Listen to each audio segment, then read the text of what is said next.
It was only logical to come back and re-review this guy. From Transformers Studio Series Bumblebee movie, this is the Voyager class Shockwave, not to be confused with the core class Shockwave, also from this line. And I've already reviewed this guy. Yeah, I did about, I think, 4 months ago when I first got him.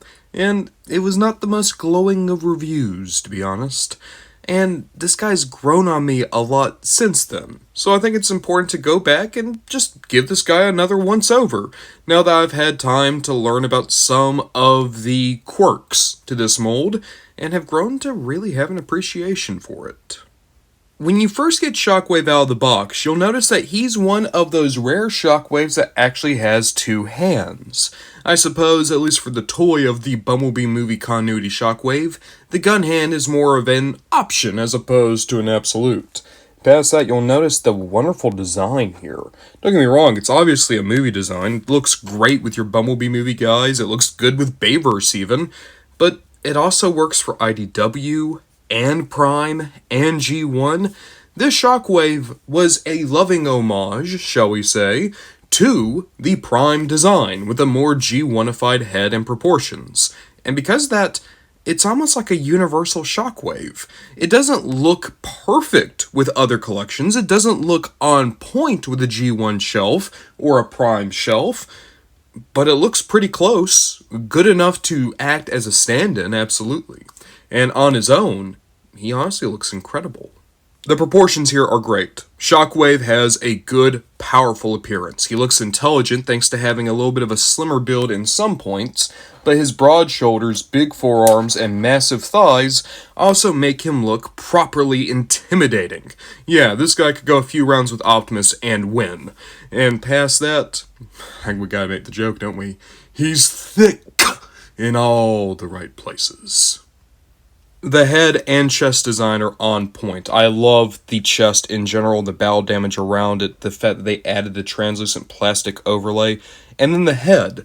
It's G1 somewhat, but it's elongated, made a little bit more squat, and they even gave him the little angry eyebrow from Cyberverse. It's honestly one of my favorite Shockwave head designs ever, and I think they captured it perfectly.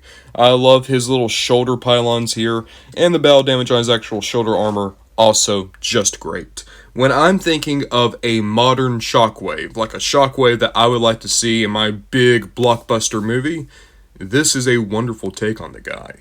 It's honestly one of my favorite redesigns for any of the Decepticons from the Bumblebee movie. I mean, the Seekers were okay, but weird. Megatron I'm just not a big fan of at all.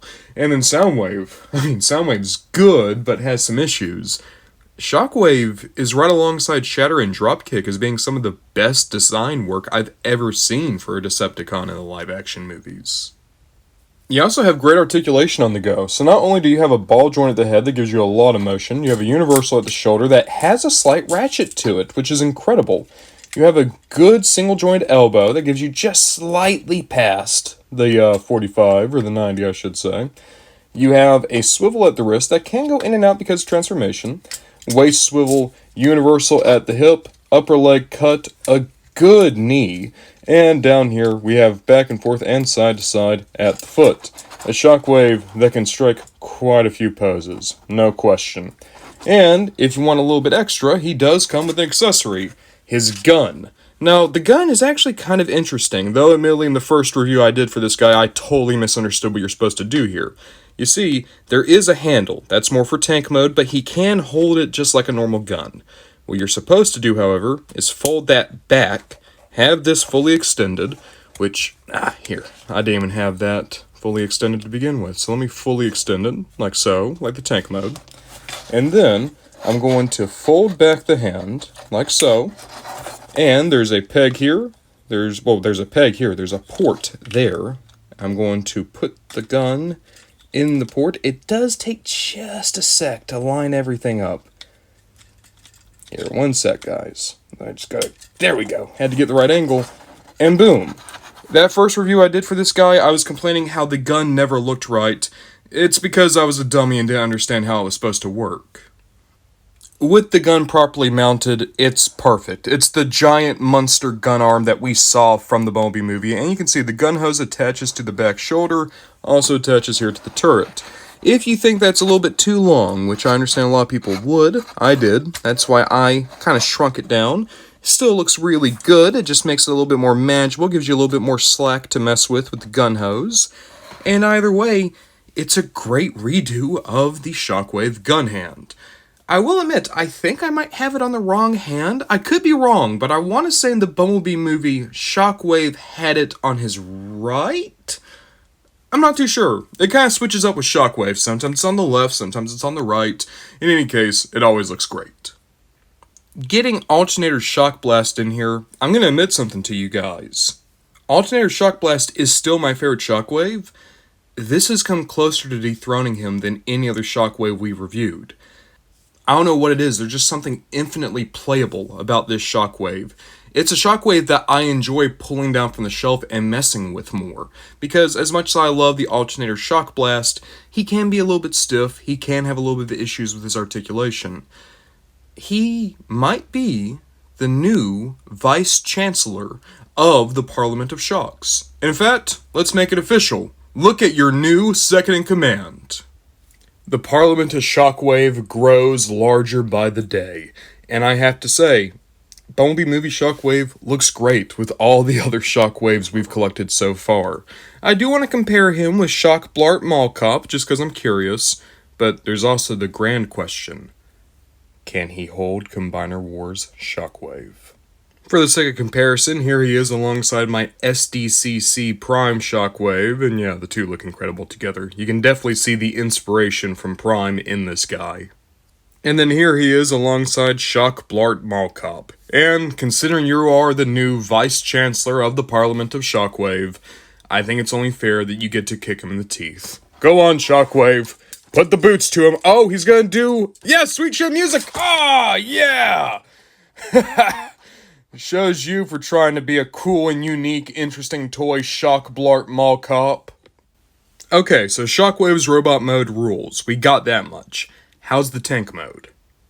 Getting Shockwave in tank mode, I will say, it's not that much of a transformation to get here. There's some very clever steps, but you can kind of tell where everything goes, right? Legs, arms, chest, heads underneath the gun turret.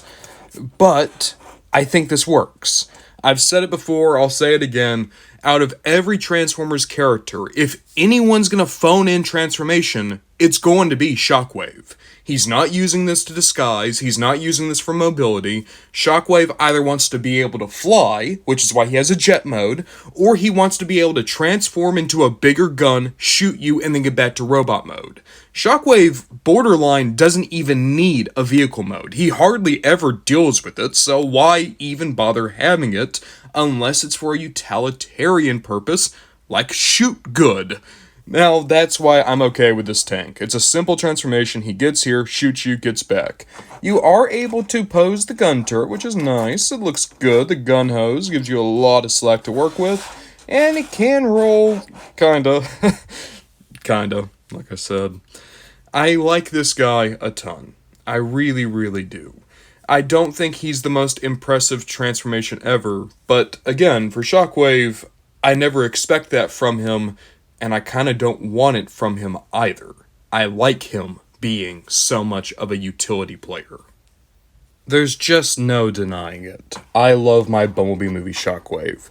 Even when I did the review, I praised the robot mode, but I didn't understand the transformation, and I didn't understand the gun arm.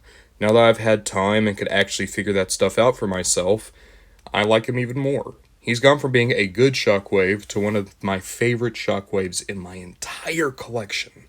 And I think it shows kind of the issue with doing reviews sometimes. Your opinion changes, your priorities change, what you appreciate in toys change. The only thing that can stay the same, in all honesty, is what you're personally looking for in toys. But as time goes on, maybe even that shifts as new things come out and maybe you start to favor older designs. I think I was very much at a time when I was looking at this Shockwave where I was so obsessed with getting new that I didn't give toys the time to marinate. Nowadays, you see me open up the boxes, sure, but I usually take about a day where I'm just playing with the toy. I wasn't doing that with Shockwave, and it was to the detriment of both that review and my opinion on him. But now, I see all the beauty he has. The only question is, can he hold Combiner Wars Shockwave? Go for it, friend. He can't.